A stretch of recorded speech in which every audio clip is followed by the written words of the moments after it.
gives me the great pleasure to present to you today Professor Milton Friedman. Thank you very much, George.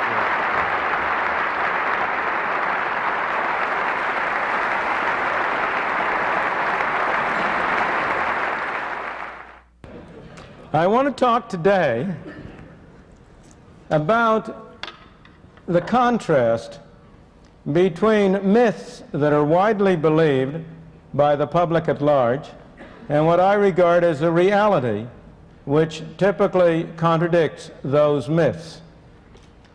As you are all aware, there has been a drastic shift in public attitudes and public opinions in the past 50 years or so with respect to the role of the individual on the one hand and the role of government and collective institutions on the other.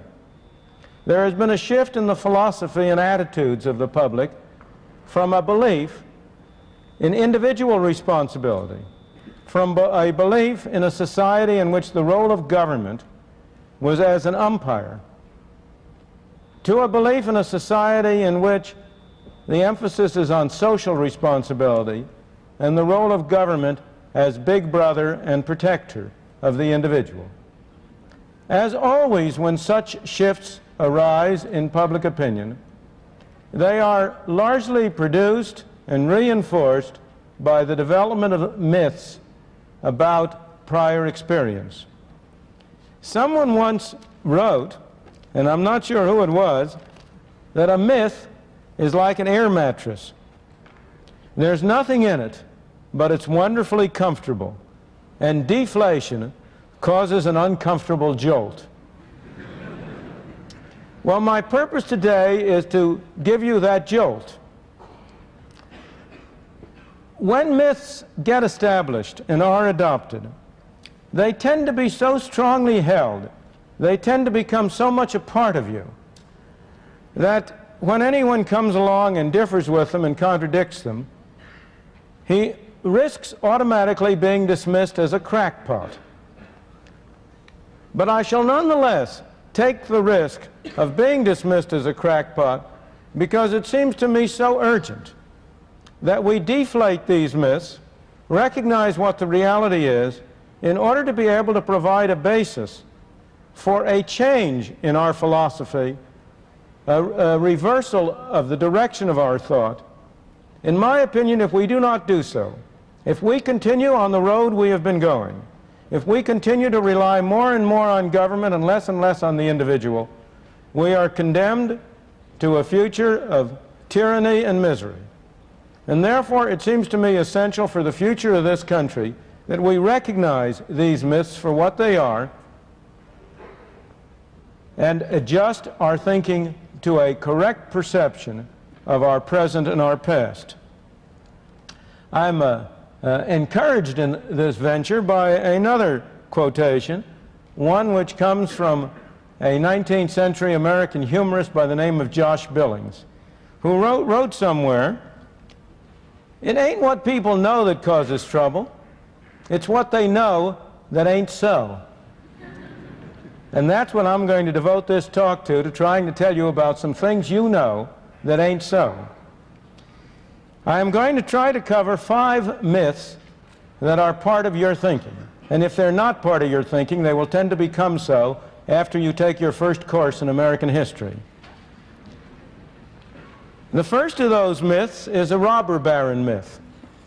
The myth that somehow or other in the 19th century there was an era of rugged, unrestrained individualism in which heartless monopoly capitalists exploited the poor unmercifully and ground them beneath their heels. The second myth I'm going to talk about is a Great Depression myth. The myth that the Great Depression from 1929 until the late 30s was produced by a failure of private enterprise. The third myth I want to talk about is the demand for government service myth. The myth that government has had to step in because of a failure of the private market and a great widespread demand for government services. The fourth myth I'm going to talk about was suggested by Mr. Eccles in his introduction. It's a free lunch myth. the myth that there is such a thing as a free lunch. And the final myth I want to talk about is the Robin Hood myth, the myth that somehow or other government operates by taking money from the rich and giving it to the poor. Let me start with the first of those myths, the robber baron myth. The myth that in the 19th century was a period in which the rich became richer and the poor poorer. That it was a century in which you had a conflict between Wall Street and the working man. That it was a period in which particularly the farmers of the Middle West were being ground beneath the rapacious activities of the Wall Street financiers, in which there was widespread farm distress and misery. Now, this myth had its origins in the 19th century. It produced the widespread greenback movement that you will learn about in your history books, a party which at one time reached significant size, a party devoted to the idea that all of the problems of the time could be solved if only the government would print enough of those nice pieces of paper which are colored green on the back and which are called greenbacks. It was a period that also gave rise to the free silver movement, to William Jennings Bryan, the silver-tongued orator from North Platte, if I remember rightly, from these areas, who gave his famous speech on the Cross of Gold in 1896 in Chicago at the Democratic Convention, in which he asked whether mankind shall be crucified on a cross of gold. A speech which got him the presidential nomination of the Democratic Party. And he subsequently was a nominee of the Democratic Party for several subsequent elections. Fortunately, never elected. That was a myth. What was the reality? The reality is that there is almost no period in human history which saw as rapid and widespread an increase in the well-being of the ordinary man as the 19th century. That was a period when millions of people from all over the world streamed to these shores. They came here with empty hands in the hope and the belief that they could make a better life for themselves and their children, and they succeeded. I suspect that most of the people in this room who are American residents and citizens today are descendants of the people who came to these shores in that period. I know, to take the immediate local case, the Eccles family derives from a Scotsman who came to this country in the middle of the 19th century. My parents came here in the 1890s from a part of Europe which is today part of the Soviet Union, although at that time it was part of Hungary. And I suspect most of the people in this room have similar backgrounds. Now, do you suppose those people kept coming to these shores in order to be exploited? Do you think they came here to be ground under the heels of rapacious monopoly capitalists? Not a bit of it. A few people might have been led here under misapprehension. You conceivably could have had an initial inflow of people who thought they were going to improve their lot and ended up being worse off. But you would not have had a continuing inflow. They would not have sent back to the old country for their relatives and friends. You would not have had a flow of millions upon millions year after year. And of course they were not exploited. They were not ground under the heel. They got jobs, they spread out west, to the Middle West, to the far west, to where we are now. And they made of what was a desolate country, a country that was prosperous and green and productive, and improved their own lot. With respect to agriculture in particular, that was a period when the number of farmers increased. It was a period when the price of farmland rose. Now, of course, then as now, every farmer would have liked it better if he had done still better. What happened then, of course, was that the spread of farms, increasing productivity, the development of machinery, the bringing under the plow of productive land led to a great increase in production, which led to a decline in the prices of farm products. So it's true, the prices of farm products went down. But that was a sign of success. It was not a sign of failure. And the evidence that it was a sign of success was a rise in the price of farmland. After all, if this decline in the price of products had been a sign of failure, if it had been an indication that the farmer was being ground under the heel of Wall Street, why would people have been willing to pay higher and higher prices for the land from which those crops were produced? So the actual story is one of a great growth of productivity in agriculture, a great development of agriculture in this country. If we turn to the charge that was a period of heartlessness, a period in which the rich were willing to say, let the public be damned, as one man was quoted incorrectly as saying, if we turn to that charge, let me call to your attention that the 19th century, the period when we came the closest we've ever come to pure unrestrained individualism, a period when government spending, the spending of the federal government in Washington, amounted to less than 3% of the national income, when essentially you had no restrictions on immigration and few restrictions on economic activity. Let me point out that that was also the period of the greatest flowering of charitable activity in the United States. That was a period when you had the establishment of so many independent private schools and colleges around the country. It was a period when the private, non-profit, eleemosynary hospitals grew and sprouted in every city in the land. It was a period of the Carnegie Libraries. It was a period of the founding of the Society for the Prevention of Cruelty to Animals. You name it, and you will find that the charitable, eleemosynary activities date back to the period of the 19th century. So the robber baron myth is a myth, one that should be deflated. It gets its appeal from a common fallacy, from the fallacy that one man's gain must be another man's loss. Of course it is true that many men became wealthy during that period. There were robber barons. There always are robber barons. People are people. Some are good, some are bad, some are in between.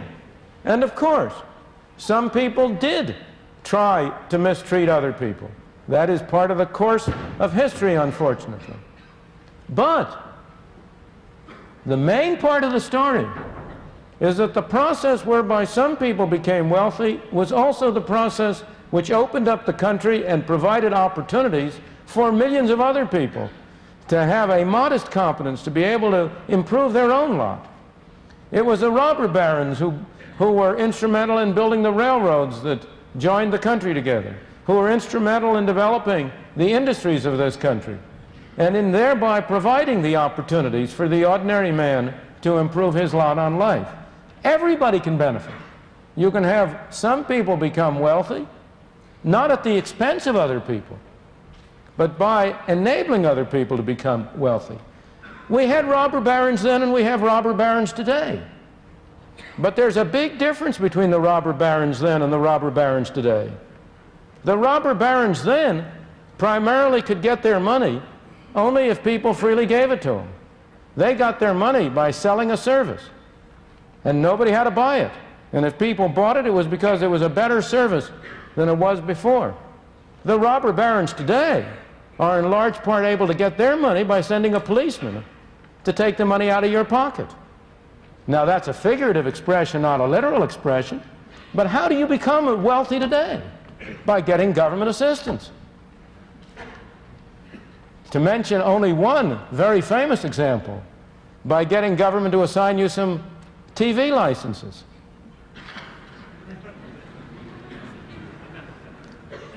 Or by getting any one of a large variety of other sources of government support.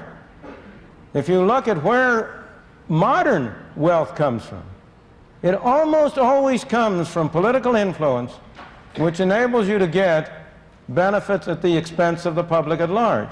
Now that is a zero-sum game. When the money is transferred from some to others through force and coercion and the taxpayer, then it need not be that the one man's benefit is also the other man's benefit. Then it can and often is that both parties that the party who gains at the expense of the party who pays. So robber barons will always be with us. The crucial question is whether we have a form of economic organization in which one robber baron keeps the other robber baron in check, or whether we have a form of economic and political organization in which one robber baron can help the other robber baron at the expense of the public. I want to turn to the second of these myths, the Great Depression myth. There is hardly any view that is more widespread than the view that somehow or other the Great Depression was produced by a failure of private business.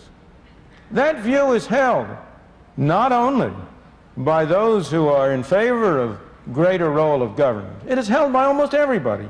I venture to suggest that if you go to any bankers, the people who are here today at this banking conference, and if you talk to them, I venture to say 9 out of 10 of them, if they hadn't heard what I'm going to say, that 9 out of 10 of them would say, well, of course, the Great Depression was a failure of private business. It was due to an overextension, over-speculation in the 1920s, or it was due to an excessive concentration of wealth in the hands of the wealthy at the expense of the poor in the 1920s, or it was due to speculative investment abroad, or whatnot. But it was a failure of private business, and government had to step in order to rescue private business from its own failure. Nothing could be farther from the truth. The Great Depression was produced, in my opinion, and I may say this is not a random opinion. I will be glad to refer you to a several hundred-page book in which it is documented. I won't tell you who the author is. Mr. Eccles did that. It was produced, the Great Depression was produced by a failure of government, by a failure of monetary policy.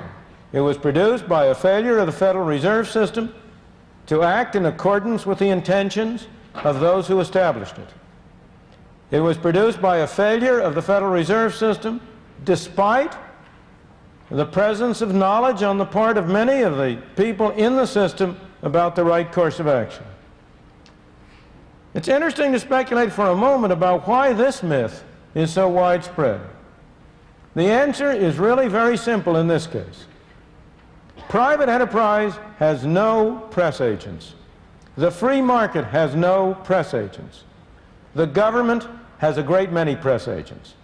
The Federal Reserve has a great many press agents. And the Federal Reserve, of course, would never admit, never proclaim that it produced the Great Depression. On the contrary. And again, I don't mean to be criticizing individuals. We're talking about the way institutions operate. You and I are the same as all the rest of us. We're all the same. The hardest thing in the world is for anybody to admit that he made a mistake. If any one of us makes a mistake, we can always find somebody else to blame. And if you read, as I have for my sins had to read, the annual reports of the Federal Reserve System over a 50-year period, there's only one element of humor that lightens that task, and that is the cyclical fluctuation in the powers of the Federal Reserve. In a good year, when things are good, when the economy is booming, you will read that the Federal Reserve, by its wise policy, by its efficacious management of money, has produced this fine situation. However, let things get bad, and all of a sudden the tone of the annual report is different. Then you discover that despite the best efforts of the Federal Reserve, outside forces combine to produce difficulties. Even at the depth of the Depression in 1933, when, in the spring of that year, the Federal Reserve System, which had been established in order to prevent banking panics and keep banks from closing, when the Federal Reserve System itself closed its doors, and you had a banking holiday for 7 days, and when, over the previous 3 years, a third of the banks of this country closed their doors and went broke because, in my opinion, of the poor policy followed by the Federal Reserve System. Even in 1933, if you read the annual report, you will discover how much worse things would have been if the Federal Reserve hadn't behaved so well. Now, as I say, I don't blame the members of the Federal Reserve for that. Any one of us would do the same thing. We have to find somebody to blame. But as an objective scholar, I can tell you what the facts are. The facts were that from 1929 to 1933, the total quantity of money in the United States, the amount of currency, the amount of bank deposits, what Mr. Eccles referred to as M2, that total amount of money declined by 1/3. The total number of banks went down by 1/3. And why did the quantity of money decline? It declined because the Federal Reserve System failed to prevent the decline. The Federal Reserve System could have prevented the decline at all times. There never was a moment during that period when the Federal Reserve did not have the power to prevent the decline in the quantity of money. If it had prevented the decline in the quantity of money, you might still have had a recession, but it would have been a garden variety recession. It would have been over in the middle of 1930 or early in 31 at the latest. It would not have been the major catastrophe, not only for this country but throughout the rest of the world. Moreover, this is not only hindsight.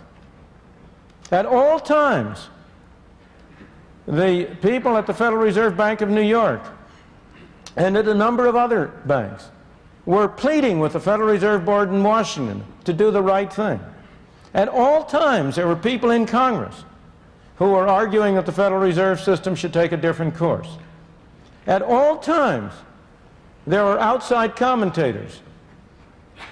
One of the Canadian banks was particularly prescient, but there were other commentators who were pointing out the disastrous effects on the American economy of the restrictive policies that the Federal Reserve System was following, and which was permitting and facilitating a whole series of bank runs. So the Great Depression was not produced by a failure of business. On the contrary, it was produced by a failure of government, and a failure of government in an area in which responsibility had been assigned to government since the founding of this country. The Constitution of the United States. It gives Congress the power to coin money and set the value thereof. And it was in the management of this fundamental function of government that government failed and produced the Great Depression. We have learned from that failure. The Federal Reserve will not fail in the same way again. This time it will fail in a different way.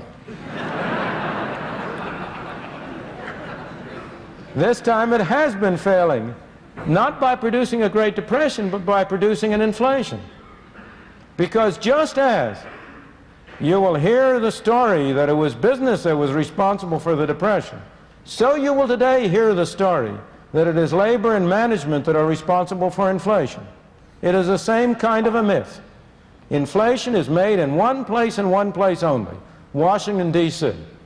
And in Washington, D.C., the chief source, immediate source of inflation is a Greek temple on Constitution Avenue, in which houses the Federal Reserve Board. An accomplice, and a major accomplice, of course, sits in the halls of Congress in Washington. They are a major accomplice because you tell them to be.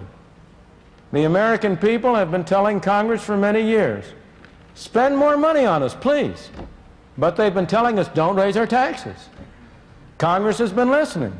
It's been spending more money on you. But on the other hand, it's been very unwilling to raise taxes. As a result, it has imposed inflation as a tax. That's one tax that you don't have to vote for, but you have to pay. Let me turn to the third of the myths I want to cover. This is a myth closely related to the Great Depression myth. It is a myth that somehow or other the private market has failed to provide certain important services, and the government has had to step in response to an overwhelming public demand in order to provide those services. The reality is very different. The reality is that if you look at every program that the government has adopted in the direction of extending its scope, it took an enormous propaganda campaign by special propaganda groups to get those measures passed. There was no underlying public demand for those measures. On the contrary, the demand had to be created. It had to be developed. It had to be produced. And it was created, it was developed, it was produced by people who sincerely, I'm not questioning their sincerity, who sincerely wanted to see an expansion in the scope of government. Let me take some of the most prominent examples. Let me take the example which today is the greatest sacred cow of them all, Social Security. Was there an overwhelming demand for Social Security in the 1930s when the law was adopted? Far from it. There was no public demand for it. It had to be sold. How was it sold? By the slickest devices of Madison Avenue, by imaginative packaging and deceptive labeling. Social Security was sold as an insurance scheme. It is not an insurance scheme. There is very little relationship to the amount of money any one individual pays and the amount of money he is entitled to receive. Social Security is a combination of a bad tax system with a bad way of distributing welfare. It's got two components, and I have never known anybody, whatever his political or other persuasion, who would defend either component separately. If you look at the tax system, who can defend a wage tax? A tax on wages up to a maximum. A tax on work, a tax which discourages employers from hiring people and discourages people from going to work. And a tax which is borne by the lowest wage groups. It's a regressive tax.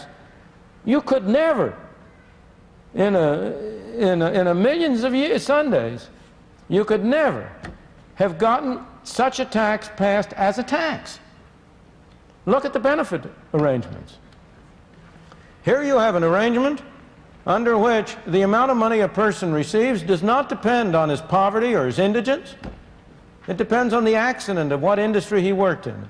If he happened to work in a covered industry, he gets a benefit. If he happens to work in a non-covered industry, he doesn't.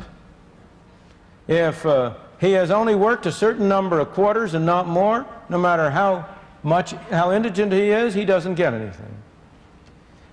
If he's 65 and he decides to continue to work, earning more than a modest amount per year, not only doesn't he get a benefit, but to add insult to injury, he has to pay taxes on the wages he is receiving in order to finance the benefit he is not receiving.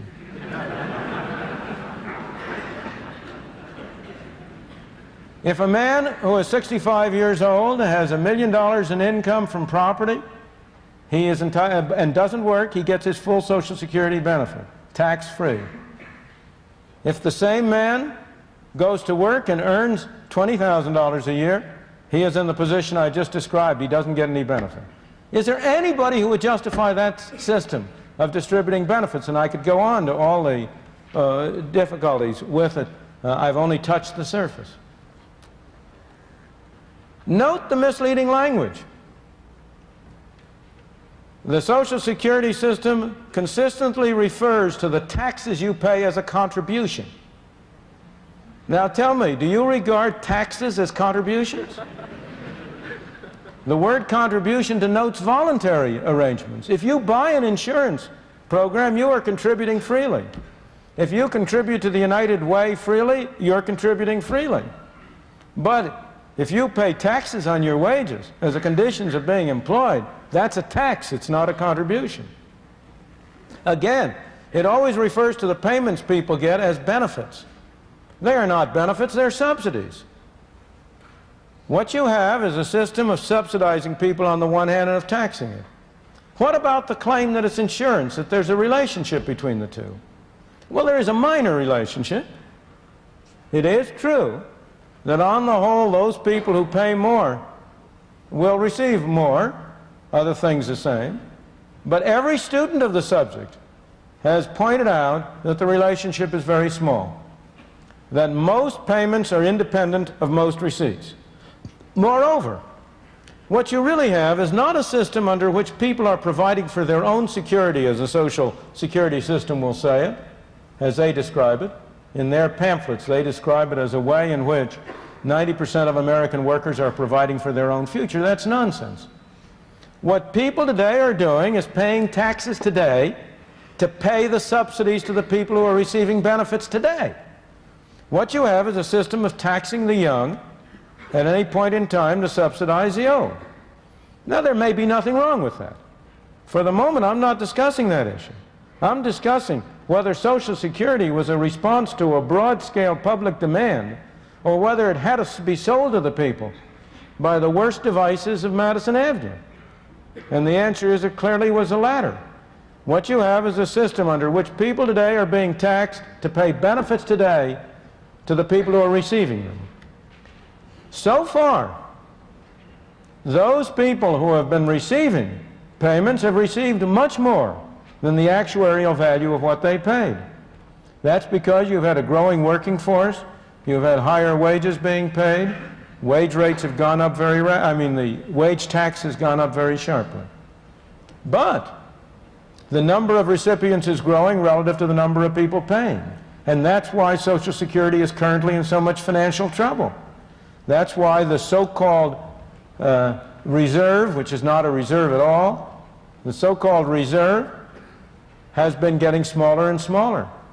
And that's why you have all the agitation for Congress to do something to make Social Security again financially responsible. Again, for the moment, I'm not discussing whether Social Security or the separate parts are good or bad, but only whether it can be regarded as a program adopted in response to a great public demand. Let me take another more recent movement.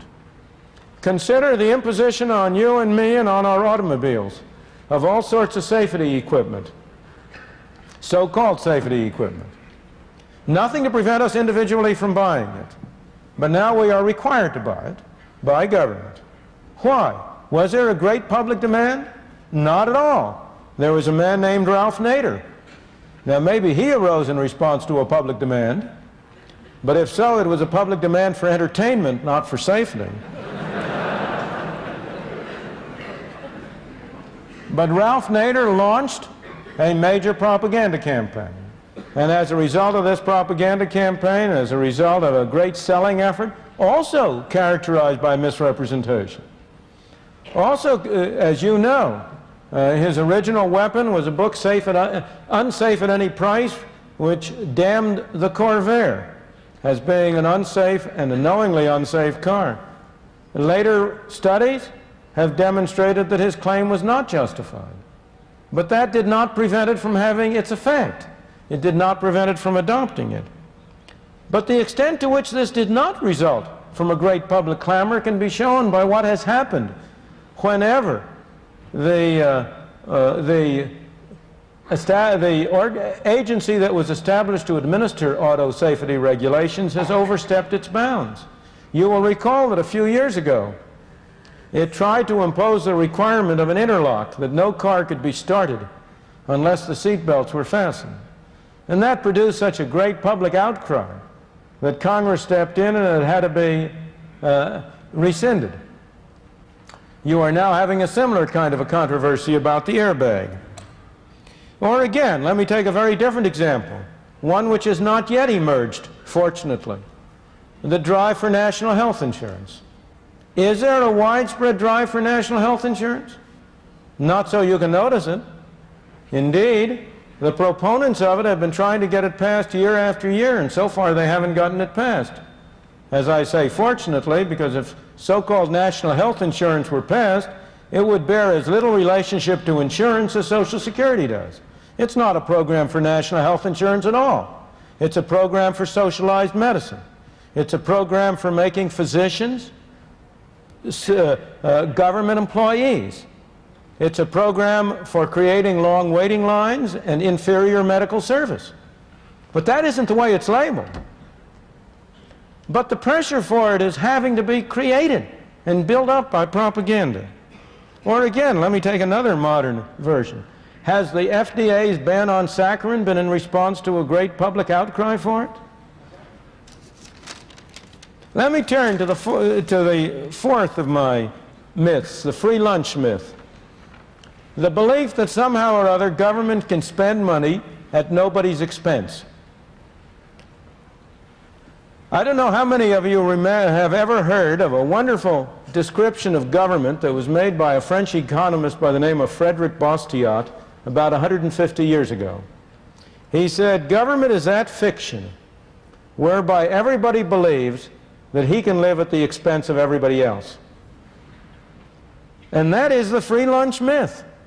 The myth that somehow or other government can provide goods and services, can spend money at nobody's expense. Now, the particular form which that myth takes is very specific. It has two parts. One part is a belief that somehow or other you can tax business without consumers or workers or individuals paying for it. Somehow business is a big source, a big cornucopia out there that can be taxed at no cost. And the other form the myth takes is that you can create money at no cost. That if you turn the printing press, if you produce those greenbacks, that will enable people to become richer with nobody becoming poorer. Well, let me look at first problem. Can you tax business? What's business? There's no business to be taxed. There are people. Only people can pay taxes. Can I tax this floor? Can I tax the building? The building can't pay taxes. Only people can pay taxes. So when you talk about a tax on business, it has to be paid by somebody. Either it's paid by the stockholder, or it's paid by the customer, or it's paid by the worker. There's no other way it can come from. There's no Santa Claus, no tooth fairy that's going to provide a source by which the government can spend money that doesn't come from somebody. Somebody has to pay. And yet, over and over again, you hear the claim, oh, we must not increase taxes on individuals, we'll increase taxes on business, in connection with the current discussion of Social Security. This fiction arises. There is a fiction that the Social Security tax is half on the individual and half on the employer. That the individual only pays 5.75%, the employer pays an equal amount. That's nonsense. That's bookkeeping. That's not economics. That's not reality. The part that the employer pays is part of his wage cost. If an employer considers whether it's worth his while to hire an additional worker, he has to consider as part of his cost not only what he pays to the worker, but also the extra taxes he will have to pay to the government.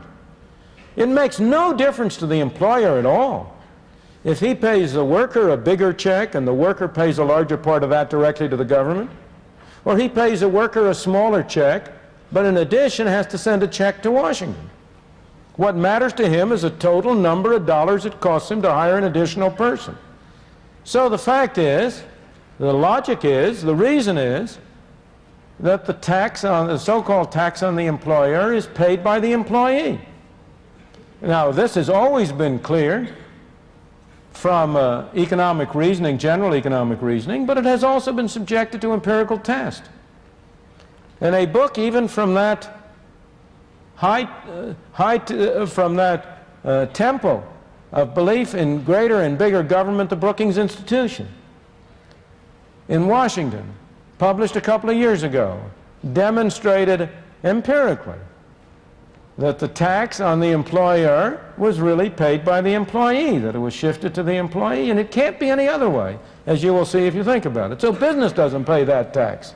And yet, despite this, you have the great move in Congress right now in remedying the problem of Social Security to impose a larger fraction of the tax on business on the alleged grounds that somehow or other that spares the worker. It doesn't have any such effect.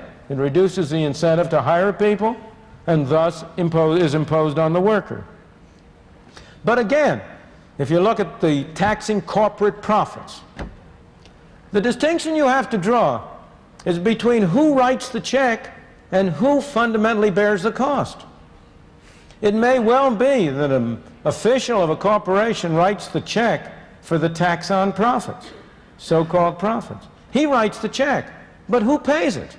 He doesn't pay it. Here is a poor fellow who may be earning a modest competence. He may be writing a check for $10 million. That isn't coming out of his hide. Where's that $10 million coming from? It has to come from the proceeds of the goods and services which the enterprise sells. And that $10 million is $10 million less available either for cutting prices or for paying out dividends or for paying wages and salaries. The tax is borne by people. And for this reason, I must say, I have always myself been strongly in favor of eliminating altogether the tax on corporations. So it's open and above board that you are taxing people and that you do not conceal that fact by appearing to tax corporations. Well, again, with respect to money, can you print money at no cost? It's very cheap to turn out those pieces of paper.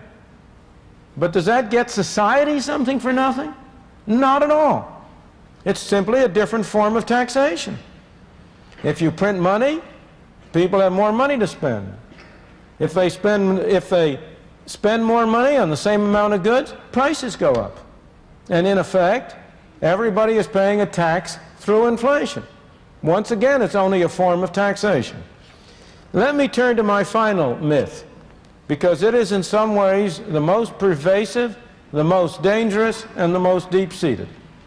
That is a Robin Hood myth. The myth that government has benefited the poor at the expense of the rich. That's the myth. Those are the terms on which many a governmental program is sold. What is the reality? The reality has been described in an article in the Journal of Law and Economics by my colleague George Stigler under the title of Director's Law. And Director is the name of Aaron Director, who is a professor at the University of Chicago Law School. And I might also say my brother-in-law. Director's law is that almost invariably government programs benefit the middle income class at the expense of the very poor and the very rich. Now, that may seem to you strange, but let me first explain why it makes logical sense, and second, give you some empirical evidence, starting right here at home with higher education and the state financing of higher education. On the logical level, you have a political system under which laws are passed by 51% of the people voting one way against 49% of the people. Now, the way to get a law passed, therefore, is to form a coalition covering 51% of the people. You might think that you would take the bottom 51% versus the top 49%. But the more you think about it, the more you realize that that's not a very effective way to form a coalition. Why? Because those people who are at the bottom tend to be much less skillful in political activity for the very reasons that leave them at the bottom in the economic scale. They are at the bottom in the economic scale because they have low skills or low abilities or low entrepreneurial capacities or have been unfortunate to have been born handicapped or in groups that are discriminated against. But those same features make them relatively less effective in political activity. Who are the most effective people in political activity? Those of us in the middle classes. Where are the people who are literate? Where are the people who write for the newspapers? Where are the people who mount the hustings? Where are the people who provide the candidates? Well, you might say, why doesn't the coalition come from the top all the way down 51%? Well, the answer is that, gee, those people at the top, that's a place we can get a lot of money from. And it's worth sacrificing a few votes to get a large fraction of a tax base. And therefore, the logically most reasonable coalition is sort of 51% of the people running from the lower middle class through the upper middle class and leaving out the very rich at the top and the very poor at the bottom. Now, it doesn't always work that way. Sometimes the very rich are able to use their money to get an effective coalition, but most of the time that's the way it works. Now, let me illustrate it in reality, in the real world. One of my favorite examples is state finance of higher education. This is always sold on the ground of providing opportunities to everybody in the society to get an education. But what are the facts? I doubt that there is any program financed by government in the United States which is as regressive in its impact and its financial impact as the financing of higher schooling. Who are the people who go to school? Who are the people who are attending this university? Mostly people who come from middle, upper middle, or lower middle income class families. If there are a few among you who come from lower income families, you are going to be among the middle and upper income classes. You are the richer among the poor. They are the people who go to school. They are the people who get the benefit from it. Your training here will enable you to get higher incomes than you otherwise could. Who pays for it? Well, you pay for it, and your family and friends pay for it, not through tuition. I am told your tuition covers about 15% of the cost of your schooling. The taxpayers pay for it, including the people who don't go to school. Some years ago, there was a study made for the state of California which showed that 50% of the students at state-supported institutions of higher education came from the top 25% of the income class, and 5% came from the bottom 25% of the income class. This is a program. When I talk in California and want to be demagogic, I say it's a program to impose taxes on the people in Watts to send the children from Beverly Hills to college. Now, you here in Utah know better what the local equivalents of that are. Now, I'm not blaming you as individuals again. I couldn't do that because I myself am a beneficiary of state support of higher education. I went through a school that has since become a state university, Rutgers University in the state of New Jersey, on a state scholarship. Now, I think I benefited from going to the university, although I know, and I think even maybe the country at large did, although I know there are many people who disagree with that.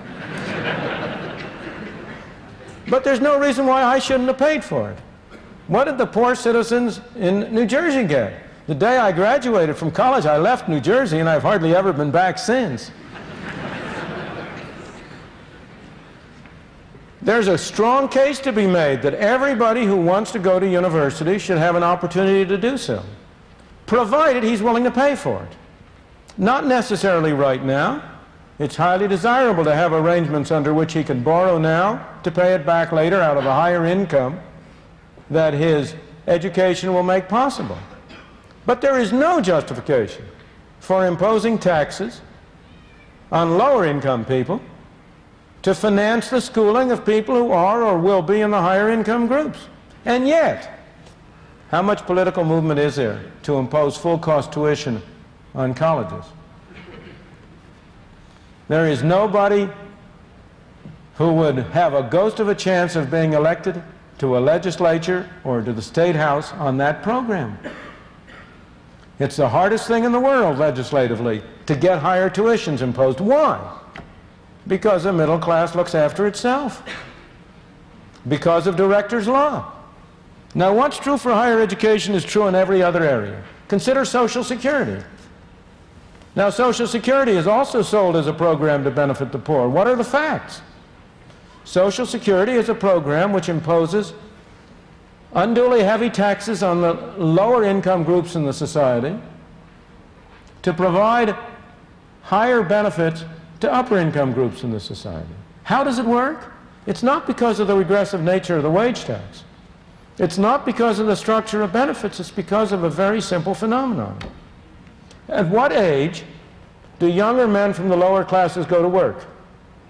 16, 17, 18, 19. That's when they start to pay Social Security taxes. At what age are you people going to go to work and start paying Social Security taxes? Some of you may, in part-time jobs, have been doing so. But you will be a full-time Social Security payers only when you reach your middle 20s. So they will pay taxes for more years than you will pay taxes. Next, Which one is going to receive benefits for longer? Every demographic study has shown that the average expected length of life of middle and upper income classes is longer than the average length of life of people from the lower income classes. So those poor suckers are going to pay taxes for more years and receive payments for fewer years than you and I will. Now, some of us, by virtue of continuing to work between 65 and 72, will not be in that favored class. But already, the fraction of people who work between 65 and 72 has been cut to a small part of what it used to be because of the incentive offered by Social Security.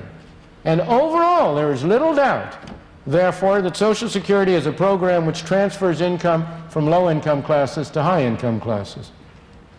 Same thing is true of almost every other social program you can mention. I have often challenged people to find a single governmental program in which the people who pay taxes have higher incomes than those who get the benefits.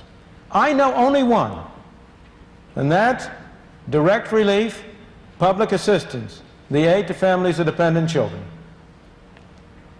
It's not a good program, it's a terrible program, it's a welfare mess. But so far as I can find out, it's the only program that demonstrably transfers income from higher income classes to lower income classes. And that's why it's such an unpopular program. Director's law shows up in the unpopularity of the welfare mess as well as in the popularity of Social Security, housing programs, and the like. I could go down a great many others, but time will not permit. I come to my conclusion that if we are going to look forward to the future, to an end of this reduction in our freedom and the growth in centralized government, I think we must begin to dismantle these myths, which are so widely accepted by people, which have become an unthinking part